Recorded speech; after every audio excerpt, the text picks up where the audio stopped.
হঠাৎ করে সে আমাকে প্রেমের প্রস্তাব দেয়। তো আমিও রাজি হয়ে যাই, কথা বলতে থাকি। তো তার বন্ধুর মাধ্যমে আমি জানি যে সে হিন্দু। নামাজ কালাম পড়তে দিত না।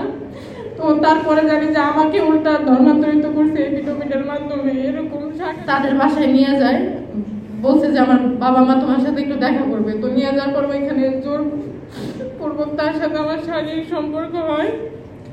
5 দিন ওদের বাসায় আমাকে আটকে রাখে।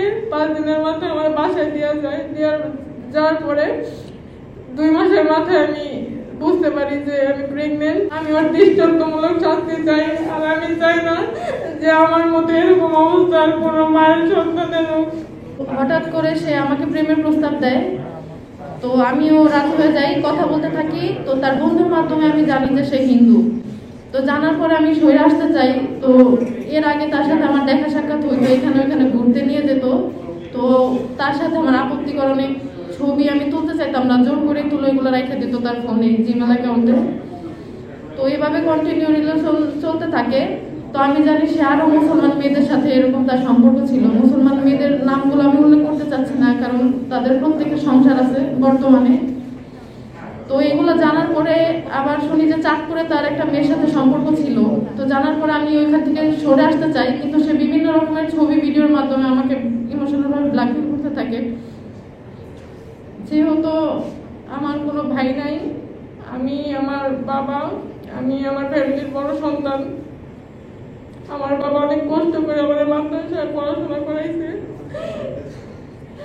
আমি 8 মাস এইভাবেই ছিলাম। 8 মাস পর সে আবার তার বন্ধুর মাধ্যমে আমাকে আবার বলে তাকে গ্রহণ করতে, সে মুসলমান হয়ে যাবে।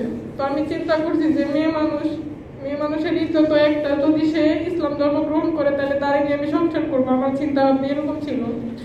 তো সে আমাকে তাদের বাসায় নিয়ে যায়, বলছে যে আমার বাবা মা তোমার সাথে একটু দেখা করবে। তো নিয়ে যাওয়ার পর ওইখানে জোর পূর্বক তার সাথে আমার শারীরিক সম্পর্ক হয়। 5 দিন ওদের বাসায় আমাকে আটকে রাখে। 5 দিনের মাথায় আমার বাসায় যাওয়ার পরে 2 মাসের মাথায় আমি বুঝতে পারি যে আমি প্রেগনেন্ট। তো ওকে জানানোর পরেও আমাকে হুমকি দিচ্ছিল। ওইগুলোর স্ক্রিনশট আমার কাছে আছে। বলতেছে অ্যাবর্শন না করলে বিয়ে শাদী করতে পারবে না। তো আমি আমার বাসায় বলার সাহস পাই নাই। তো এক ফ্রেন্ডের বাসায় চলে যায়। যাওয়ার পর ছেলের বাবারে ফোন দিই। ছেলের বাবারে ফোন দেওয়ার পরে ছেলের বাবা বলছে যে কিছুদিন ধৈর্য ধরো, তারপরে তোমার সাথে ওর বিয়ে পড়াই দেবে, এরকম কিছু একটা। তারপর আমার এইখান থেকে গাজীপুর নিয়ে যাওয়ার পরে গাজীপুর জয়দেবপুর একজন উকিলের মাধ্যমে এপিটোপিটের আমার সাথে স্ট্যাম্পের সিগনেচার নেয়। আমার বাবা ওইখানে উপস্থিত ছিল, আমার বাবার সিগনেচারও নেয়। ওইখানে নিয়ে যাওয়ার পরে তাদের বাসায় নিয়ে যায়। তো আমি তাকে বারবার বলতেছিলাম যেহেতু আমি পর্দা করি, নামাজ কালাম করি, আমি তো ওই বাসায় থাকতে পারবো না। তো আমার বলতেছিল যে কিছুদিন একটু থাকো, আমার এসএসসি এক্সামের পরে তোমার নিয়ে আমি আলাদা থাকবো। তো তাদের বাসায় গেছি।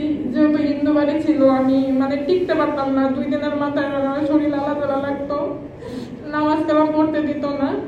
তো তারপরে জানি যে আমাকে উল্টা ধর্মান্তরিত করছে এপিটোপিটের মাধ্যমে। এরকম শাখা সিঁদুর পরাইতো, মন্দিরে নিয়ে যেত আমার, আমি যাইতে চাইতাম না। 3 মাস আমার হাতে কোনো ফোন ছিল না, আমার ফোনটাই কেটেছিল ওদের বাসায়। আমার বাবার সাথে আমি 2 দিন মাত্র কথা বলছি ওই বাসায় থাকাকালীন। যখনই ফোনে কথা বলতাম তখনই ওরা সামনে দাঁড়ায় থাকতো, কোনো কিছু বলতে পারতাম না।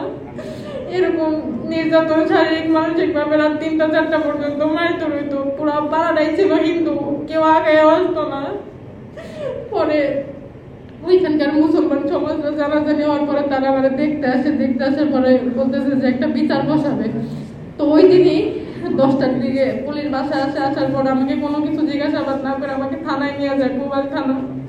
নিয়ে যাওয়ার পরে আমি পুলিশ অফিসারকে আলাদা রুমে নিয়ে আমি অনেক আকুতি মিনতি করি যে স্যার আমার বাসায় ফোন দেন, আমার এখান থেকে উদ্ধার করেন। উনি আমার কোনো কথায় কোনো গুরুত্ব না দিয়ে আমাকে জয়দেবপুর হাজতে পাঠিয়ে দেয়। তখন আমি 2 মাসের প্রেগনেন্ট ছিলাম। তো সারাদিন আমার ওইখানে রাখার পরে রাত 10টার দিকে ছেড়ে দিছে।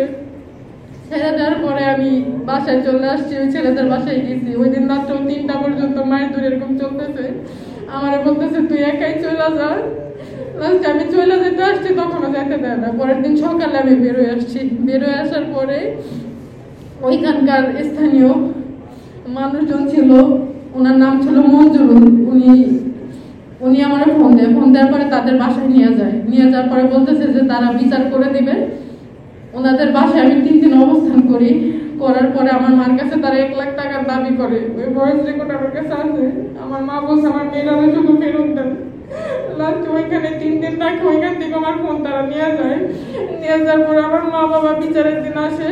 আসার পরে বিচারের মধ্যে আমার সিগনেচার নেয়, সাদা স্ট্যাম্পে সিগনেচার নেওয়ার পরে তারা দেখি টাকা পয়সার মীমাংসা করতেছে। লাস্ট আমি এখানে কান্না করতে করতে সেন্সলেস হয়ে যায়। বলতেছে আমার একটা কথা বলার সুযোগ দেন, আমার পেটে বাচ্চা, মানে আমার কেউ কোনো কথা বলার সুযোগই দেয় না এখানে। লাস্ট আমার আম্মুর কাছে জোরপূর্বক 1.5 লাখ টাকা ধরাই দেয়।